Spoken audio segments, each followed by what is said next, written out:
பகவத்கீதையில் 5வது சாப்டரில் 25வது ஸ்லோகம் பார்க்க போகிறோம். இப்போ வர ஸ்லோகத்துலேருந்து 29வது ஸ்லோகம் வரைக்கும் எப்படியெல்லாம் இருந்தால் ஆத்ம சாட்சா்காரத்தை எளிதில் அடையலாம் அப்படின்னு சொல்லிட்டு இருக்கார்.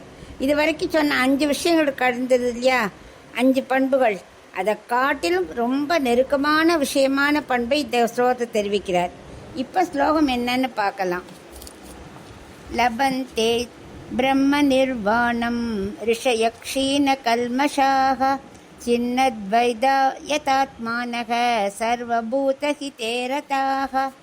இப்போ இதுக்குள்ள அர்த்தம் பார்க்கலாம். துவைதா சின்ன துவைத்தாக சீதோஷ்ணம், அதாவது குளிர்ச்சி வெப்பம் அப்புறம் இன்ப துன்பம் சீதோஷ்ணங்கள் இருக்கு இல்லையா, எல்லாமே முதலிய இரட்டைகளில் இருந்து விடுபட்டவனாய், யதாத்மானக ஆத்மாவிலேயே ஈடுபட்ட மனதை உடையவர்களாய், சர்வபூத ஹிதேரதாக எல்லா ஜீவராசிகளிடமும் நன்மையில் ஊற்ற முடியவனாய், அல்ல நன்மைக்கு ஆசைப்பட்டவனாக இருக்கணும், நன்மையாய் நினைச்சுட்டு இருக்கணும்.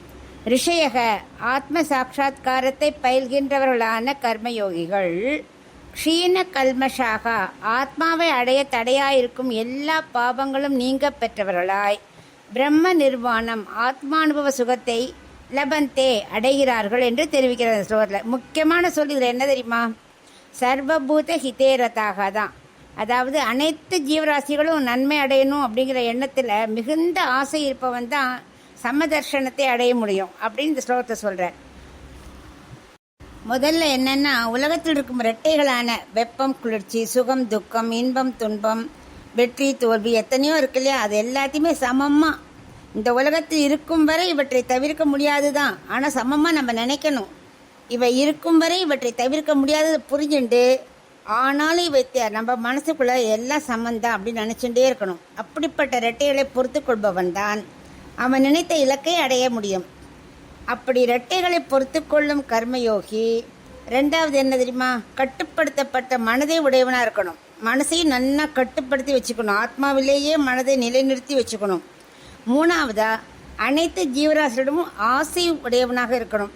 அதாவது நமக்கு எது பிடிக்காதோ எதை செய்யக்கூடாது அதை மற்றதுக்கு செய்யக்கூடாது, எல்லாரும் சமமாக நினைக்கணும் இல்லையா. அதனால நமக்கு எது வேண்டாம்னு நினைக்கிறோமோ அதை மற்றவர்களுக்கு செய்யக்கூடாது. அப்படி இருப்பவர்கள் தான் ரிஷிகளாக இருக்கிறார்கள். அப்படிப்பட்ட ரிஷிகள் என்ன பண்ணுறா, ஆத்மாவையே காண்கிறார்கள், உள்ள ஆத்மாலேயே அவ பார்க்க முடியும் ஆத்மாவை, ஆத்ம சாட்சா்காரத்தை அடைகிறார்கள் என்று இந்த ஸ்லோகத்தில் பண்புகளை பற்றி நன்னா கூறுகிறார்.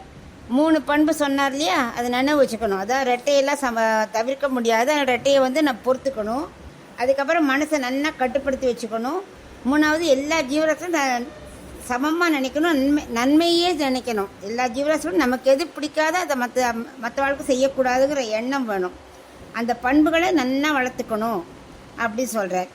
இவர்களுக்கு இதனால தான் என்ன பயன் அப்படின்னாக்க, அவள் என்ன பயன் அடைகிறார்கள் அப்படின்னா, வேண்டாததை விலகும், வேண்டியது கிடைக்கும் அப்படிங்கிறார். அதாவது வேண்டாததுன்னா என்னது, பாவங்கள். அந்த பாவங்கள்லாம் கழிஞ்சிரும்.